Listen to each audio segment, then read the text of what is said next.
Pronto. Ai, gente, achei que ia dar um problema aí na conexão, não ia conseguir falar com vocês aqui. Ia ter que mudar de cenário. Enquanto o pessoal vai entrando aí, vou pegar minha colinha. Opa! A gente dá um tempinho pra ir entrando todo mundo, que o Instagram demora um tiquinho pra dar aquele aviso, aquele lembrete. E eu aqui quase infartando, que a minha internet tá tão ruim ultimamente, mas não me deixou na mão. Prontinho. Ai, ai, ai. Vou botar o computador aqui, será que eu consigo? Ui, consegui. Vamos ver quem já entrou aí. Ah, Ana Karina, legal. Quem mais? Deixa eu avisar a Camila que eu consegui. Consegui.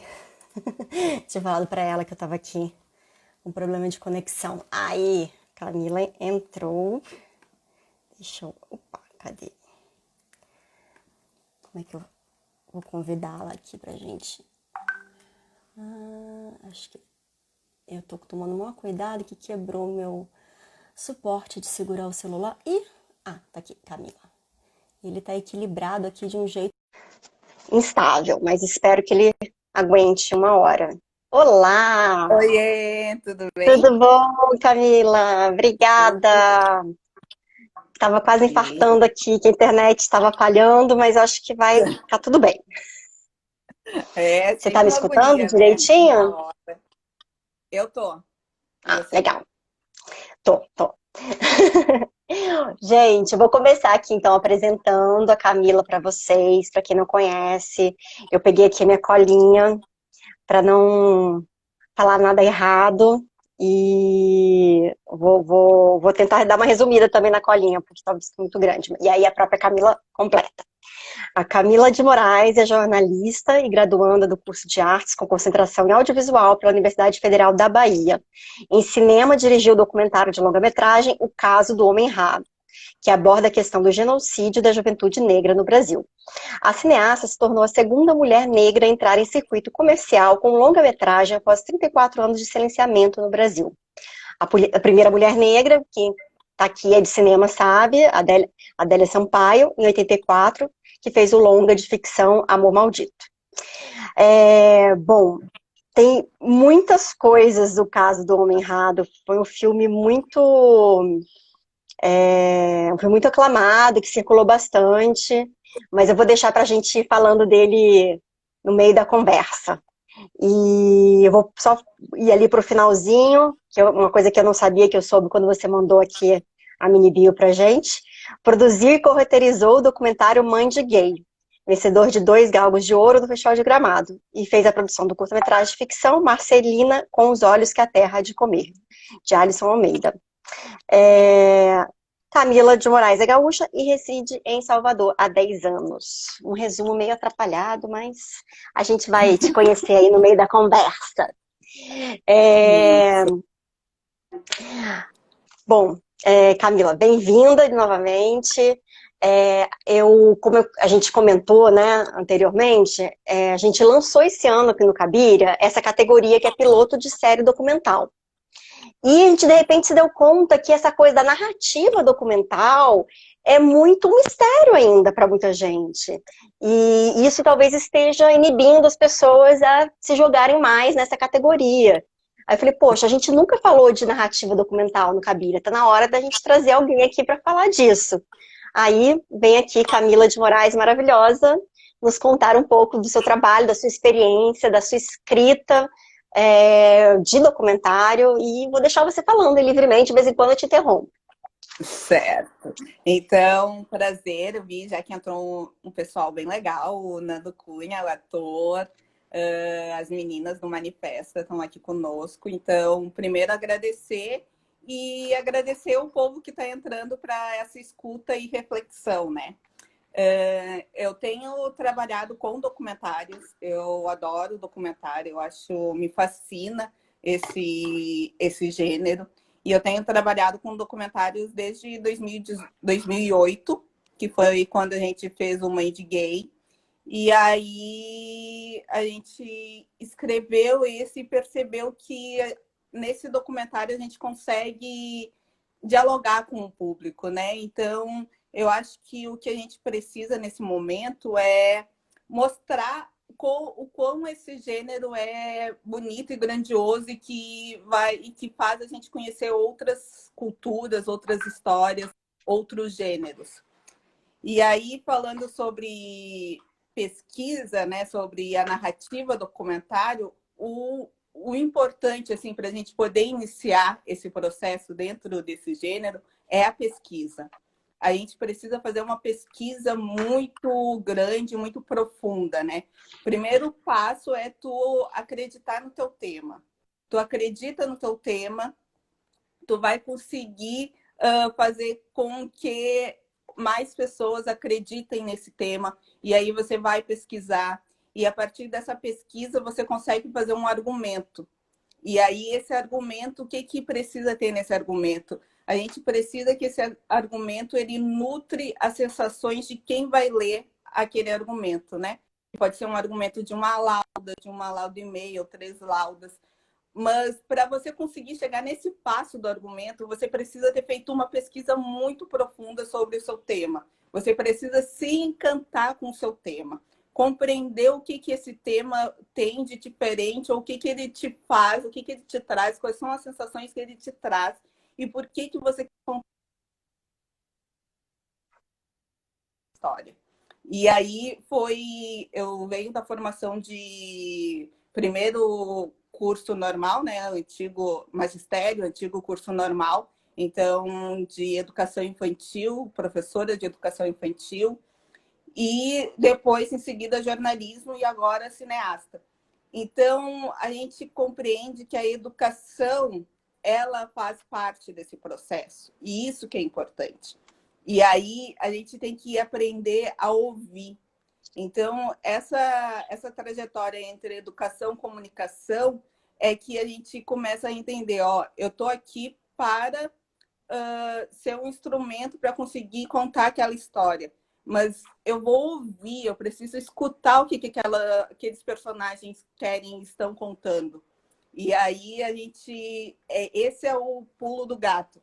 É a gente fazer essa pesquisa e quando estiver diante desses personagens, saber escutá-los. E aí isso eu aprendi muito com o magistério, com o jornalismo, que é saber ouvir, né? Eu adoro escutar histórias. Então eu sento com as pessoas e as pessoas contam e isso me encanta. E aí, como me encanta tanto, eu acredito que mais pessoas precisam conhecer aquela história. E aí, no jornalismo, isso me ajudou muito, porque eu conhecia uma pessoa, conhecia um personagem, eu falava, meu Deus, as pessoas precisam conhecer essa pessoa também. E aí eu ia fazer as matérias. E então, fazer matéria e publicar matéria, e porque as pessoas precisam conhecer. Então, o conhecer é... Você está fazendo um documentário não para ser colocado no documentário, e sim para ouvir aquela história. Então, a gente vai ali para escutar essa história e para que as outras pessoas também se apaixonem por elas. E aí, Ai, nesse que bonito. processo, Desculpa. gente... Achei muito bonita essa sua forma de falar do fazer documentário. E como a educação te ajudou a chegar nesse lugar. Desculpa, vai, continua. E porque é isso, né? É a troca desse... Porque a gente aprende, né? Eu observo muito. Então, às vezes, eu prefiro até ficar recolhida na escuta, porque eu vou aprendendo com o que as outras pessoas estão ali falando. E aí, depois, quando a gente começa a conectar, a juntar, aí a gente pode dar alguma opinião sobre aquele assunto. Então, mas esse prazer da escuta para a gente poder caminhar com os documentários. Então, eu acho que o primeiro passo é esse, de um documentário, de uma narrativa de documentário. Fazer apaixonar pelo tema, depois que, né, dessa etapa de profunda e... Tá falhando um pouquinho, acho que tá com um pouco de atraso. De repente eu falar no meio, você me desculpa, acho que tá um pouquinho. Não tá funcionando, não tá perfeita essa conexão, mas vamos lá. Então, você falou, em primeira parte, a pesquisa, no segundo momento, você vai ter um argumento, né? Depois que você já está bem familiarizada com aquele universo, né? Através da pesquisa, e você chega a ter, de fato, algum tipo de roteiro onde você indica cenas, e aqui eu quero fazer essa entrevista em tal lugar, enquanto a pessoa, não sei, está sentada ou está de pé, você chega a esmiuçar essa narrativa em um roteiro? Sim. Então, porque quando a gente compreende o que quer apresentar, o que quer apresentar, e ainda antes de chegar nesse passo do pré-roteiro, o legal é você tem um tema e aí você procurar o que tem feito já sobre esse tema, né? Vai procurar sobre tudo que já fizeram, todos os documentários que já fizeram, ver como as pessoas estão fazendo esses documentários, de que perspectiva elas estão contando, se você acha interessante essa perspectiva e seguir por esse caminho, ou não, você quer mostrar um outro caminho que ainda não mostraram. Então, é muito importante a gente conhecer o que as pessoas já estão falando sobre o assunto, de que forma que você pode abordar o mesmo tema, porque todos os temas já são... As pessoas falam sobre tudo. Então, provavelmente vai ter já coisas feitas sobre esse tema que você escolheu. Então, conheça muito profundamente esse tema. E aí, depois disso, a gente vai fazer um pré-roteiro, sim. Vai fazer um pré-roteiro dizendo ali qual é a importância daquele personagem para a minha narrativa. Eu vou ter um personagem que vai... Qual é a importância desse personagem aqui para a minha narrativa?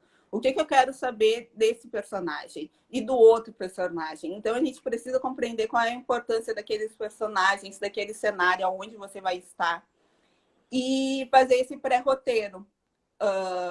E fazer uma decupagem de perguntas também, né? O que eu quero... Como é que eu vou fazer essas perguntas para não obter só uma resposta sim ou não?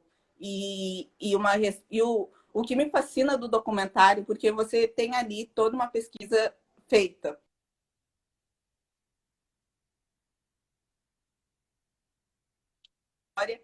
E você já tem uma equipe junta ali, encantada por aquela história, querendo contar aquilo. Você já conseguiu envolver muitas pessoas para contar essa história. E você já tem uma ideia sobre o que é. E quando você chega nas gravações, pode ir por um caminho totalmente diferente do que você tinha imaginado. Porque tu nunca vai saber o que a fonte vai te responder. Então, isso que é encantador, assim, porque por mais que você ache que conheça a história, você nunca vai saber o que ela vai te responder. E aí, o saber quais perguntas você vai fazer e como você vai deixar a fonte ou a personagem responder e não interferir, e não fazer com que dizer que ela responda isso que você quer. Não, é esse o processo de escuta e compreender, então tá, se ela me disse isso, então vamos ver o que essa história está nos contando. E aí, depois dessa gravação, a gente vai para um outro processo, que é construir um outro roteiro. Porque o documentário, de fato, ele acontece quando tu está gravando. Tu tem toda uma pesquisa, tu tem todo um pré-roteiro, tu tem todo um encantamento com todo mundo, mas ele vai acontecer quando você está gravando. Porque é sempre uma surpresa, né? E depois na montagem também, né? Acaba que pode surgir um novo roteiro na montagem. Você teve essa experiência alguma vez de sentir que as coisas iam tomando outros rumos ali quando você estava na frente do material? Sempre, sempre, sempre. Então, no caso do Homem Errado, também a gente tinha do nosso longa, né? Que conta a história do extermínio da juventude negra, aborda esse tema. Então, a gente tem vários documentos que abordam esse tema. Então, a gente tinha um roteiro, a gente tinha uma história que queria contar, que achava e acha importante contar sobre essa situação do extermínio da juventude negra. E a gente pegou nesse filme, só para dar um exemplo, né? Uhum. A gente pegou nesse filme a história do Júlio César, que é o quadro que está aqui, do Júlio César, que foi executado pela segurança do estado do Rio Grande do Sul por conta da cor da pele dele, por ser negro. Então, a gente tinha esse caso do Júlio, aconteceu em 87, em Porto Alegre, no Rio Grande do Sul, e foi um caso que teve muita repercussão na mídia. Então, como a gente tinha uma pesquisa grande, a gente tinha muito material sobre esse caso. Muito material mesmo, muito material de jornal, de TV, de rádio, muito material sobre esse caso. E aí a gente já tinha o nosso pré-roteiro, a gente vai entrevistar fulanos e fulanos, pessoas que estavam envolvidas, imprensa, familiares, pessoal do movimento negro, pessoas de segurança pública, para saber como é que aconteceu o fato, o que foi feito com o julgamento e como estão a vida. E aí a gente tinha tudo isso, tinha lá os movimentos, tinha uma reportagem de TV muito legal, da TVE na época, que aí a gente conseguiu autorização para utilizar essa imagem, conseguiu autorização dos jornais para poder utilizar os materiais de arquivo, e a gente já estava com tudo isso separado antes das gravações. E quando a gente foi para a gravação, a gente fez... foi totalmente diferente do que a gente imaginava, porque a gente tinha ali uma pesquisa, a gente já conhecia muito a história, conhecia muito a história.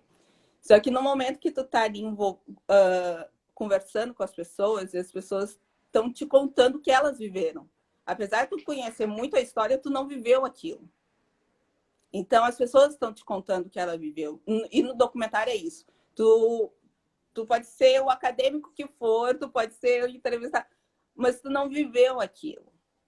Então, a gente ficou naquele processo de escuta muito grande, e aí a gente percebeu que várias coisas ali a gente não conhecia. Por exemplo, o Júlio foi executado, algemado, com a mão para trás. E aí a gente não sabia disso. Então, e vários outros momentos de luta para se descobrir o que aconteceu, a gente também não conhecia. E a gente só pôde conhecer por conta daquelas entrevistas que eles estavam nos contando que eles viveram e presenciaram. E é isso que o documentário faz, na hora da entrevista, que tu vai descobrir qual é o caminho que o filme vai levar.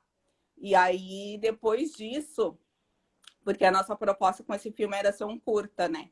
E depois disso a gente foi para a ilha de montagem, e lá na ilha de montagem somos 3 roteiristas nesse filme, eu, a Mariane Ferreira e o Maurício Borges, e a gente começou a perceber que o nosso pré-roteiro já não fazia mais sentido. Já não...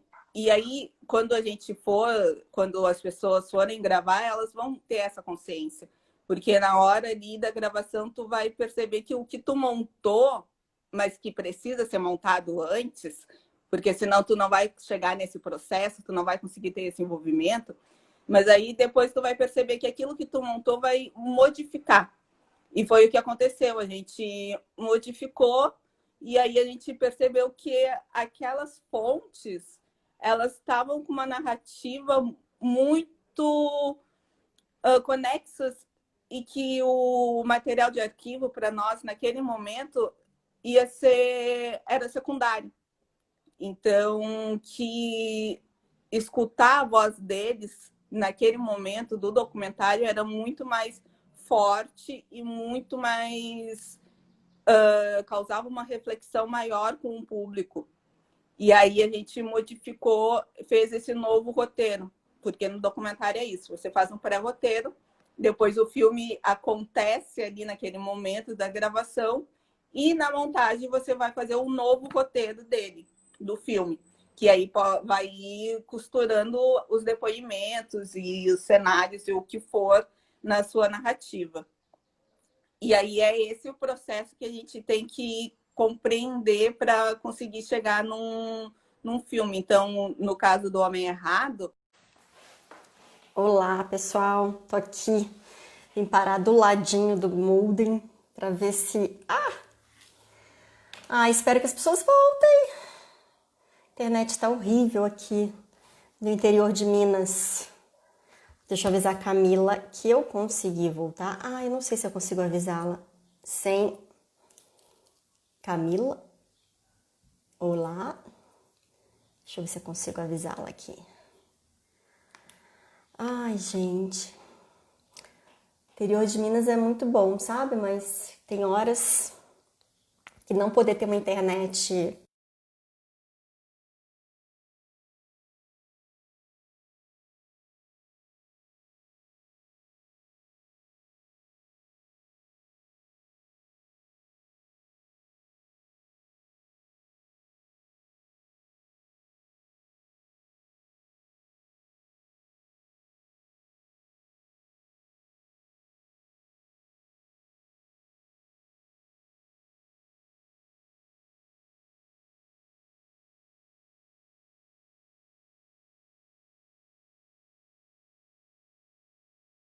dada. Ui, ui, ui, ui. Forte de segurar o celular. E é o dia que a Tebete fala que eu tenho que ficar segurando com a mão. Olha que divertido. Olá! Voltamos! Voltamos. Eu vou ter que ficar aqui do lado do molden, segurando o celular com a mão e torcendo para não cair de novo. Vamos lá, porque aí a Vamos gente lá. volta de novo. Tá bom. Então, a gente foi até que parte que conseguiram escutar, não sei. Você contou de como o pré-roteiro se modifica na montagem, mas ao mesmo tempo como é importante você ter tido essa organização do pré-roteiro para você conseguir o resultado que chegou para você na montagem. Isso. E aí, esse é o processo do documentário, né? Porque se a gente não tem essa caminhada, a gente não vai conseguir, na hora da gravação, ter um filme, né? Então, na hora da gravação, a gente não consegue como a mesma coisa que gravar e depois, não deu certo na edição, resolve. Não vai dar, né? Isso não vai acontecer. Então, a mesma coisa com o documentário, né? Tem que ter toda a pesquisa, porque na hora de gravar, se você não tiver essas informações, não vai ter o filme, né? Então, esse processo de documentário Ou você perde oportunidades, né?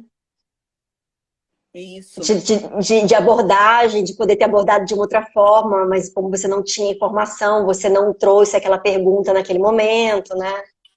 Isso. E aí depois de todo esse sentimento que você já passou no argumento, já envolveu as pessoas, aí depois você vai conseguir passar esse sentimento através da imagem. Então, mas primeiro, para conseguir passar esse sentimento através da imagem, você tem que estar com ele dentro, né? Você tem que ter esse envolvimento antes. E aí, esse é o nosso caminho de narrativa de roteiro. E aí tem várias técnicas para você conseguir escrever, saber como abordar o tema, como abordar as fontes, para saber as perguntas que você vai fazer, senão a gente fica no sim e não, saber como escutar, compreender essa escuta, né? Saber o que a pessoa está falando ali, qual é a importância daquilo, como que a gente vai depois montar essa informação.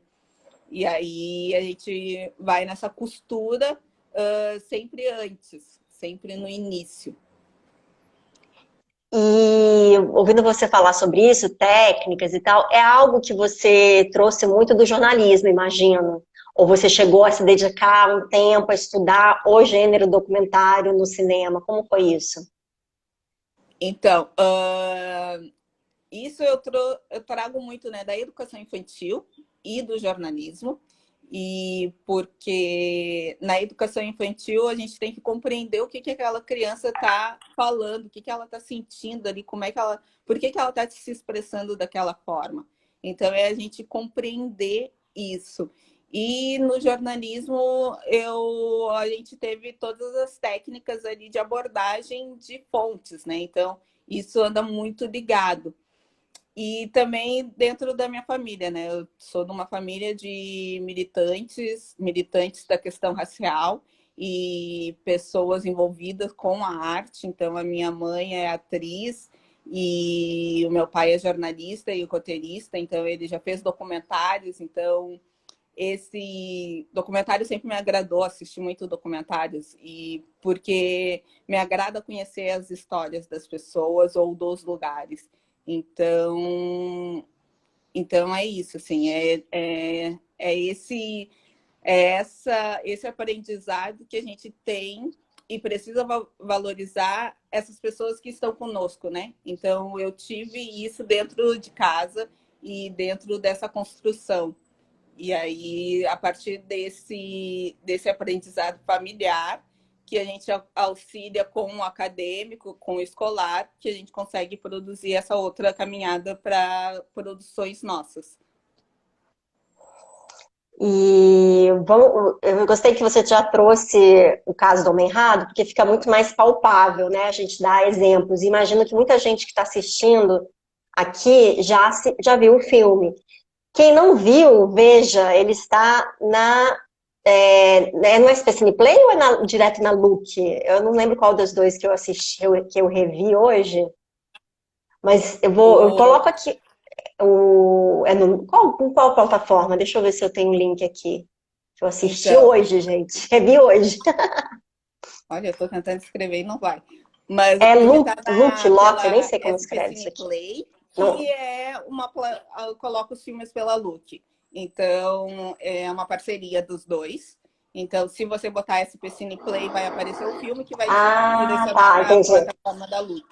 Entendi, é E também isso. tá disponível no Canal Brasil, na TV, na grade da programação do É Tudo Verdade.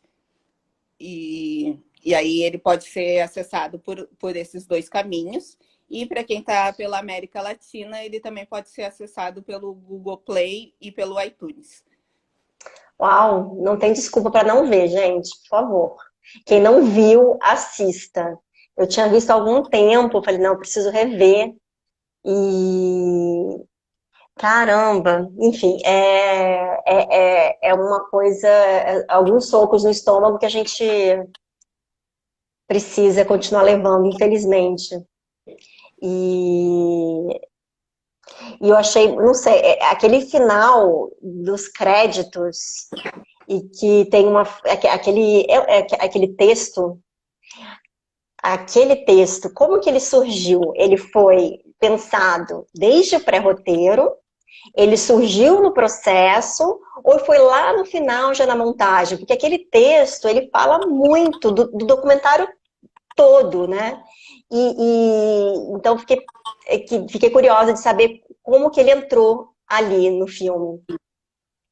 É isso, né? No processo do documentário, a gente vai pensando maneiras que pode ir contando essa história, né? De que forma que a gente vai contar essa história e abordar essa história. Então, no nosso caso, a gente achou a poesia também uma forma de contar essa história e a música também. Então, a gente teve, eu vou contar rapidinho para a gente ver como que a gente pode ir utilizando para compor a narrativa do documentário, que vai para além só dos depoimentos com as pessoas, com os personagens do tema que quer abordar. Então, no nosso caso, a gente tinha todo um pré-roteiro, que já sabia o que se queria, e aí analisando o pré-roteiro e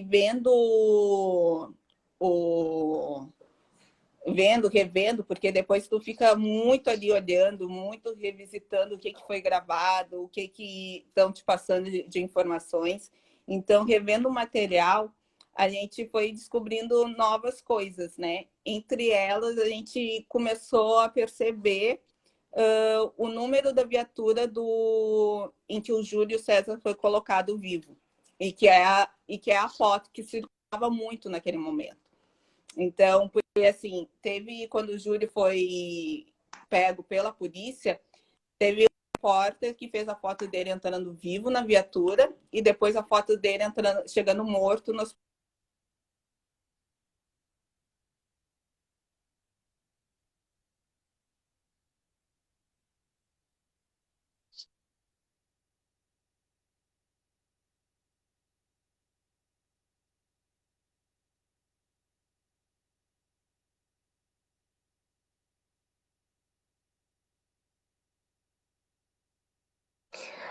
Travou um pouco, travou um pouquinho, mas deu para escutar. Você está falando sobre o número de identificação e. Uhum.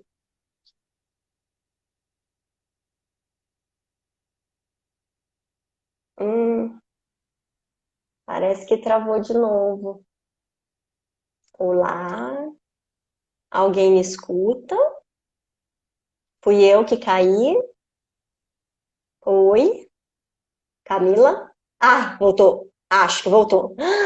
Meu Deus, eu vou ficar louca hoje com essa internet.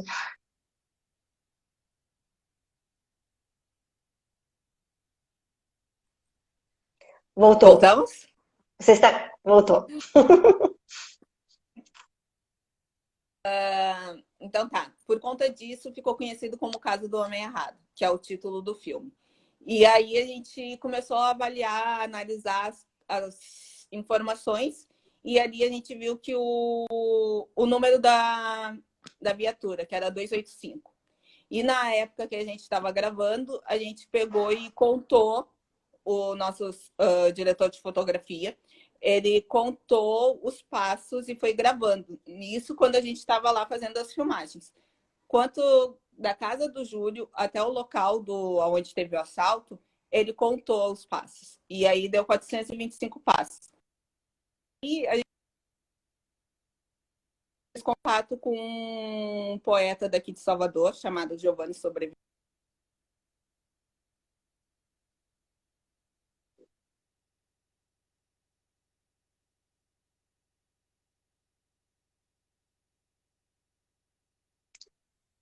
Camila, tô achando que agora pode ser. Será que é a sua internet?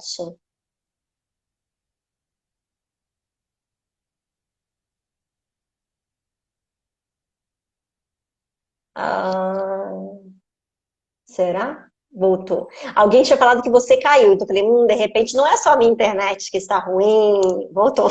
Eu botei no 4G agora. Botei no 4G para ver se fica indo. Ai, gente, que sofrimento. Mas bom, vamos continuar. Ó, até onde eu ouvi, não sei o que, que as pessoas ouviram aí. Você estava falando dos passos que o seu fotógrafo foi filmando e esses dados que vocês usaram depois. Ih, parece que caiu de novo. Ai, ai, ai, ai, ai. Camila, será que você volta? Camila,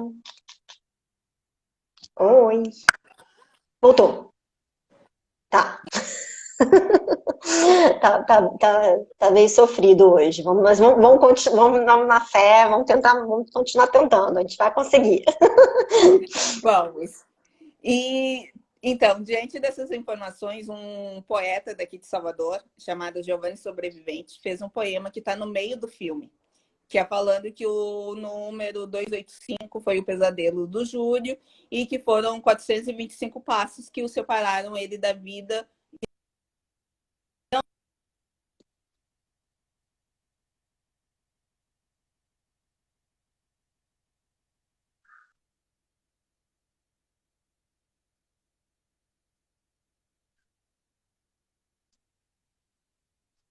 Hum, Camila, acho que caiu de novo. Você tá travada aqui pra mim. Tá travada aí pra vocês, gente? Aqui travou.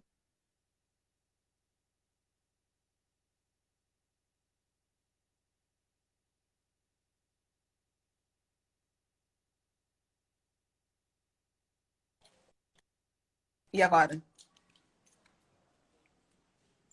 Tá cortando. Será que a gente sai e volta? Tá Tá. Não, e cortando. agora? Tá ouvindo? Vamos ver. Alguém respondeu sim, mas não sei o que que é. Assim. Ah, meu Deus, eu vou encerrar aqui, a gente volta. Não, vamos esperar ver se ela volta. Não vou encerrar, não, que eu tô com medo de perder. Volte, Camila, volte. Gente, vamos tentar mais uma vez. E. Ai, Vamos tentar aí mais uma vez. Há de dar certo. O Wi-Fi abandonou, mas o 3G há de dar certo.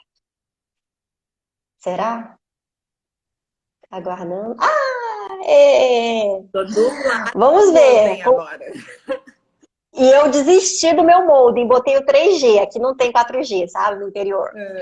Eu Mas vivo vamos lá. do lado dele, tô aqui do ladinho. Vamos lá. Então, bom, eu pedi pro pessoal, não sei se eles não escutaram, porque talvez já tivesse travado, e começar a fazer perguntas, que aí a gente vai, enfim, conversando e respondendo eventuais perguntas. Mas tenta finalizar o seu raciocínio pela enésima vez aí, depois de 503 interrupções. Certo. Não, então, a gente saber buscar formas de contar e associar para contar essa história. Então, no nosso caso, a gente associou, no caso do filme, desse longa, a gente associou a poesia. Então, a gente teve um poema que está dentro do filme, que foi feito para o filme, associando com as informações que nos deram durante as gravações. Então, os poemas entraram após, já no processo de montagens, já na construção desse novo roteiro. Então, quando o poeta aqui de Salvador, Giovanni Sobrevivente, ele construiu esse poema, ele já conhecia a história, e aí teve outros elementos novos, que foi o número da viatura, o número dos passos que o separaram da vida para a morte. E aí a gente construiu com esse poema, a gente construiu tipo um clipe e colocou dentro do filme. E o poema final é o poema do Jairo Pereira, que é um poeta de São Paulo, que é um poema que já existia. Então, porque muitos profissionais e muito artista abordam essa temática. E aí, quando a gente diz dessa questão da pesquisa, é saber quem já está falando sobre essa temática, de que forma as pessoas estão falando, e se você quer seguir por essa linha ou não. No nosso caso, a gente se identificou muito com o Jairo, porque ali o que ele estava passando ali, a gente estava se identificando, e o Jairo é um cara negro, então ele infelizmente vive essa situação de ser abordado por conta da pele. Então ele escreveu isso, escreveu com o sentimento de quem sofre essa situação, e aí a gente solicitou fazer essa parceria para o filme. E aí é isso, é a gente saber quais são as formas que a gente quer contar essa história, o que já tem. Se você acha que é interessante, que cabe, faça associação, faça parceria com outras pessoas para poder contar essa história. E aí esse poema do Jairo, que é Menino Meu, a gente colocou no final do filme, porque não simplesmente para na hora dos créditos, porque é um filme que está dialogando com tudo que a gente contou durante o início até os 77 minutos de filme. Então, é aquela mãe ali que dentro do filme a gente aborda a questão das vítimas ocultas, porque na maioria das questões de genocídio da juventude negra são homens que morrem. Então, quem são essas mulheres que ficam aqui? Quem são essas vítimas ocultas? Como elas ficam? E aí, no poema do Jairo, ele diz isso, né? Aquela mãe que não dorme enquanto o filho não chega. É aquele não conseguir respirar, que até hoje a gente não consegue respirar. Então, a gente tinha essa pesquisa muito grande, a gente já sabia da existência desse poema, que é de 2015, poema esse que o Jairo fez. E aí a gente associou nessa nossa narrativa.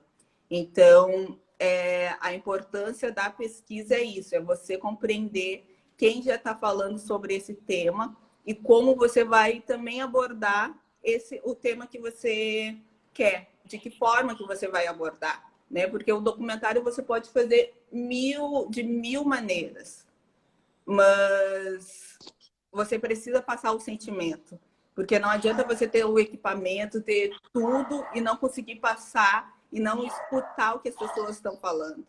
Então, o importante da pesquisa é isso, é você conhecer e saber como é e aprender a escuta.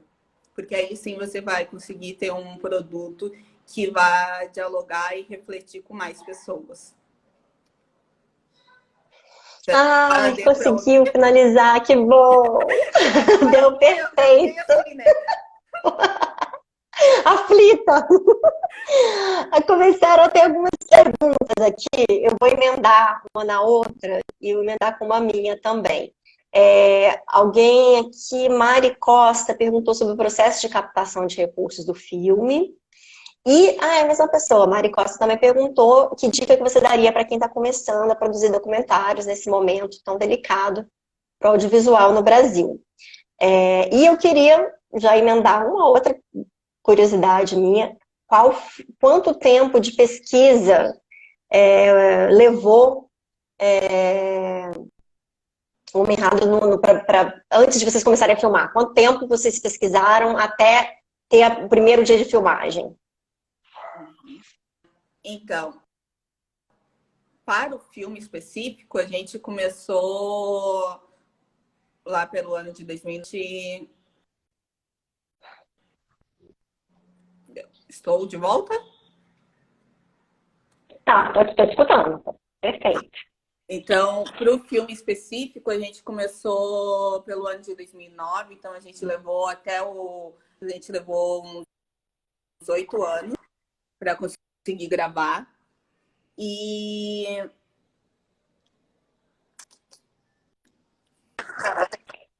isso é muito bom você falar isso, sabia? Porque muita gente ainda tem essa visão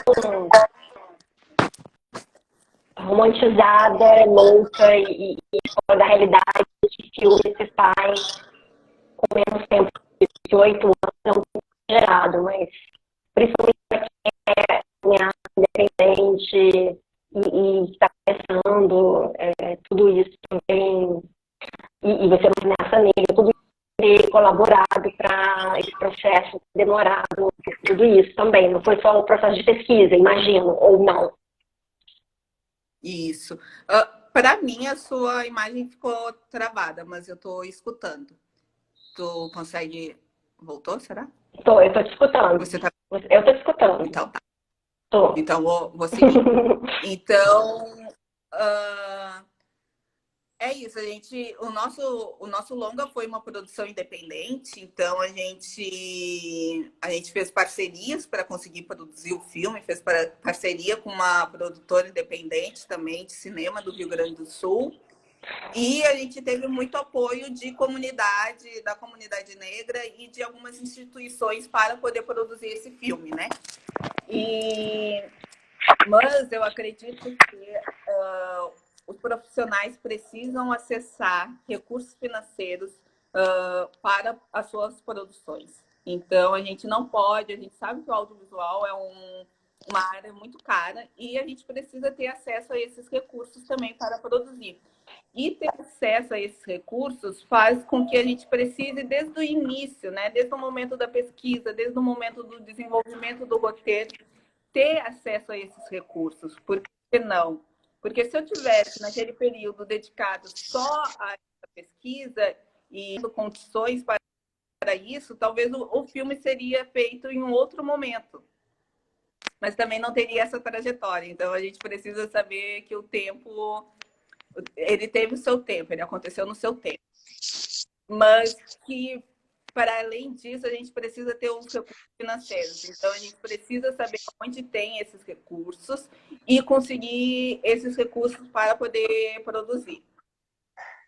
Então, e aí, esse primeiro passo é a gente questionar de onde está saindo esses recursos, quem são as produtoras ou que estão tendo esse recurso. E aí a gente vai conseguir mudar um pouco do visual brasileiro que a gente tem, que infelizmente ainda só mostra uma parcela da população. E a gente sabe que o Brasil é muito extenso e diverso. Então a gente precisa que mais olhares também estejam conseguindo acessar um público maior. E que não é muito desgastante para que um grupo da população consiga produzir e que para outro grupo seja mais fácil. A gente precisa que esse acesso seja igualitário. E aí, quando a gente começa a falar de cinema negro, e falar das produções de profissionais negros, é falar sobre isso. A gente tem um discurso racializado, porque porém, esse discurso racializado é o que faz. Então, o caso do Homem Errado fez a diferença porque a gente está abordando uma temática negra e uma temática da população brasileira. A distribuição do caso do Homem Errado foi um marco histórico no cinema brasileiro porque ela foi uma distribuição racializada. Então, a gente chegou em mais de 20 salas do cinema do Brasil com uma distribuição independente e uma distribuição usada porque é daqui que a gente fala. E é daqui que a gente fala e dialoga com o mundo. Então, se falar e dialogar com o mundo, a gente precisa ter o acesso para e as condições para que isso aconteça. Senão a gente vai ter a mudança muito tardia e a gente não tem mais tempo de espera. Deu para explicar alguma coisa? Deu, não, estou refletindo aqui. E eu não sabia dessa história da distribuição. Você pode contar um pouquinho para a gente como é que foi esse processo? Como é que vocês pensaram essa estratégia de distribuição por filme? Sim, a gente adentrou esse espaço, né, do cinema e por questões racistas do país, a gente percebeu que o circuito de festivais não queriam abrir mão dos seus privilégios e não queriam dialogar com um filme que estivesse falando sobre a temática negra. Então, a gente foi para o circuito comercial. E a gente percebeu que precisaria agir estrategicamente para conseguir chegar nesse espaço. Então, a gente chega no circuito comercial com uma distribuição independente, que leva 1 ano para fazer.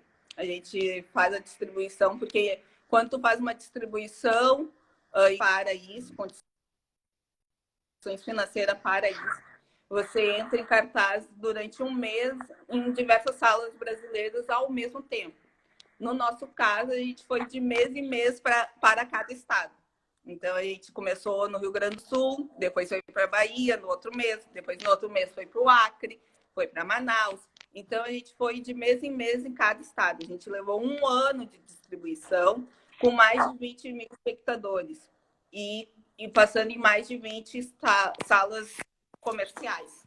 Então, isso é histórico. Quantos espectadores? Mais de 20 só de sala comercial, né? Porque agora a gente já está na TV há muito tempo, a gente já está na TV há 2 anos. Sim, e a gente já está no stream da América Latina. No stream da América Latina, a gente está em 18 países. Então, a gente já está há 1 ano. Mas 20 mil para um documentário. Um documentário de forma independente. Desse tema, 20 mil até coisa pra caramba. Não, é muito, e é histórico isso, porque isso começou na pesquisa, né? A gente tem que entender. A gente dá valor e compreender qual é a importância do tema que você documentário. E a partir disso, você vai conseguir fazer com que as pessoas também compreendam qual é o valor deste tema. E aí, você, por mais que obstáculos estejam no seu caminho, fechando portas para que não, você vai conseguir chegar nos espaços e vai perceber que tem mais pessoas aliadas. Então, e você percebe que o documentário, ele dialoga com as pessoas. Por isso que na nossa distribuição, a gente sempre ficou mais de 2 semanas em cartaz e sempre teve público. Sempre teve público. Então, porque ele estava dialogando com as pessoas. Aquelas personagens ali estavam contando uma história que estava dialogando com as pessoas e fazendo reflexão. E aí a gente compreende a força que o documentário tem. Por isso que eu sou muito apaixonada pelo documentário, por esse gênero, porque a gente consegue ver as histórias de outra perspectiva, que não é a nossa, e a gente consegue começar a compreender de outra forma. E aí teve o que teve, foi feita como foi feita, porque ela passou por uma distribuidente racializada. E hoje, se a gente está em streams no Brasil e fora do Brasil e em canal de TV, a gente fechou contratos com esses locais, porque a gente tem um público que gosta de documentário e que quer conhecer e que quer dialogar e que quer refletir. Então, é esse novo audiovisual, é esse audiovisual que precisa ter esses espaços e acessos para produções, porque somos muitas pessoas produzindo e tem espaço para todo mundo. E todo mundo quer ver o que é feito, né?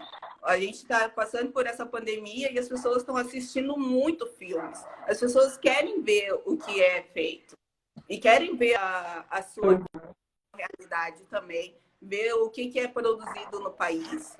Então, a gente precisa compreender isso, que tem público e que a gente precisa ter acesso a essas informações. Muito bom escutar tudo isso. O pessoal já tinha na hora de fazer pergunta, então, no meio da conversa de pergunta, e na hora de fazer pergunta, o pessoal fica tímido. Então, tímido. Podem fazer questões pra gente. Se não trouxerem, Aí, de novo. Alô? Ai. Oi? A Mila tá falando de novo, né? Você me escutou ou não? Falhou. Veio falhada. Tá. Olha, vamos fazer o seguinte, antes que caia novamente, a gente vai marcar uma conversa, que essa foi ótima, a gente conseguir conversar por ideias.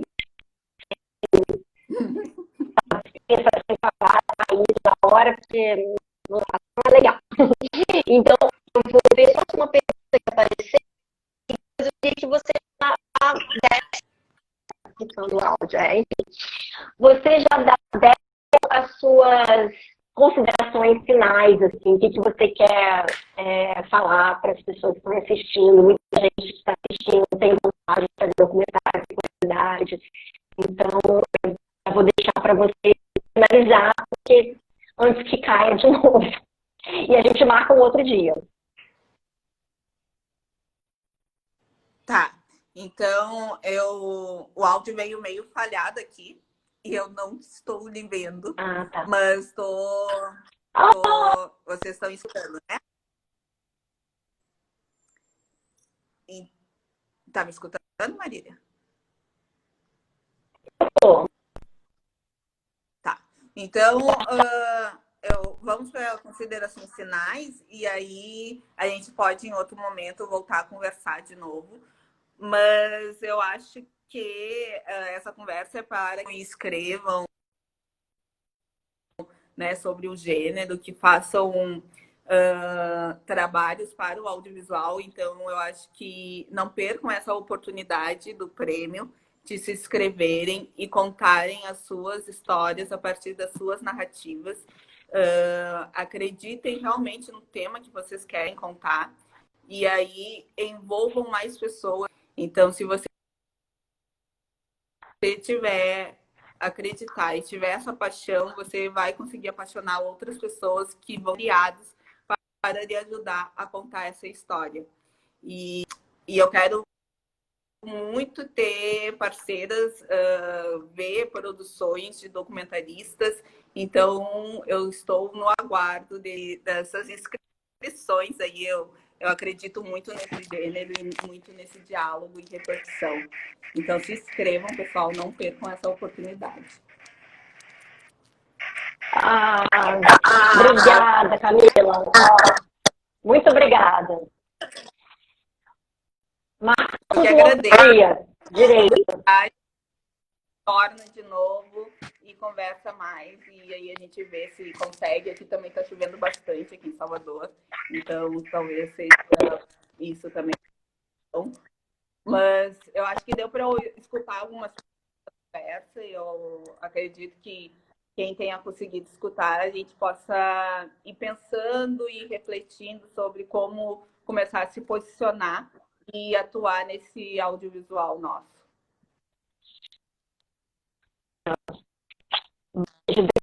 Camila.